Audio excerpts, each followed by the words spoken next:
10th class physics paper scheme. Question number 1 MCQs पर मुश्तमिल होगा। ये 12 नंबर के MCQs होंगे। तरतीब कुछ इस तरह से होगी। चैप्टर नंबर 10 यानी सिंपल हार्मोनिक मोशन में से एक क्वेश्चन, चैप्टर नंबर 11 साउंड में से एक MCQs, चैप्टर नंबर 10 लाइट में से 2 MCQs, चैप्टर नंबर 13 इलेक्ट्रोस्टैटिक में से एक MCQs, chapter number 14 electric current में से 2 MCQs, electrostatic induction chapter number 15 में से एक MCQs, बेसिक इलेक्ट्रॉनिक 16 चैप्टर में से 2 MCQs, ICT computer information technology में से एक MCQs और एटॉमिक फिज़िक्स में से एक MCQs। Question number 2 short question 10 number का, जिसमें चैप्टर नंबर 10 में से 3 शॉर्ट क्वेश्चन आएंगे, चैप्टर नंबर 13 में से 3 शॉर्ट क्वेश्चन आएंगे, चैप्टर नंबर 14 में से 2 शॉर्ट क्वेश्चन आएंगे। क्वेश्चन नंबर 3 जो है ये भी शॉर्ट क्वेश्चन है। ये 3 चैप्टर्स पर मुश्तमिल होगा।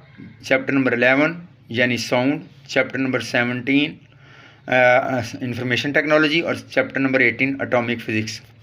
चैप्टर नंबर 11 में से 3 शॉर्ट क्वेश्चन आएंगे, चैप्टर नंबर 17 में से 3 शॉर्ट क्वेश्चन आएंगे और चैप्टर नंबर 18 में से भी 2 शॉर्ट क्वेश्चन आएंगे। ये भी 10 नंबर का शॉर्ट क्वेश्चन का सवाल होगा। क्वेश्चन नंबर 4 ये भी शॉर्ट क्वेश्चन का सवाल है।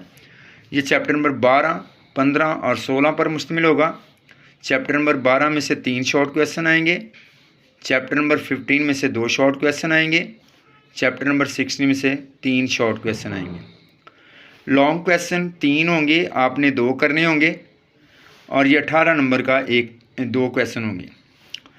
चैप्टर नंबर क्वेश्चन नंबर 5 जो है वो चैप्टर नंबर 10, 14 और 13 में से होगा। इन तीनों में से किसी में से भी थ्योरी आ सकती है और किसी में से भी न्यूमेरिकल आ सकता है। क्वेश्चन नंबर 6 चैप्टर नंबर 11, 17 और 18 पर मुश्तमिल होगा। इसमें से भी किसी भी चैप्टर में से थ्योरी और किसी भी चैप्टर में से न्यूमेरिकल आ सकता है। आम तौर पर चैप्टर नंबर 18 में से न्यूमेरिकल सेलेक्ट होता है। क्वेश्चन नंबर 7 जो है बेटा ये चैप्टर नंबर 12, 15 और 16 में से सिलेक्ट होगा। इसमें भी तीनों चैप्टरों में किसी चैप्टर में से भी थ्योरी या किसी चैप्टर में से भी न्यूमेरिकल सेलेक्ट हो सकता है। तो बेटा ये भी 60 नंबर का पेपर होगा। 12 नंबर का MCQs होगा। 30 नंबर के शॉर्ट क्वेश्चन पर मुश्तमिल क्वेश्चन नंबर 2, 3 और 4 होंगे और 5, 6, 7, 8 3 लॉन्ग क्वेश्चन होंगे, जिनमें से आपने 2 करने होंगे। हर क्वेश्चन 9 नंबर का होगा यानी 18 नंबर का। टोटल पेपर आपका 60 नंबर का होगा। शुक्रिया।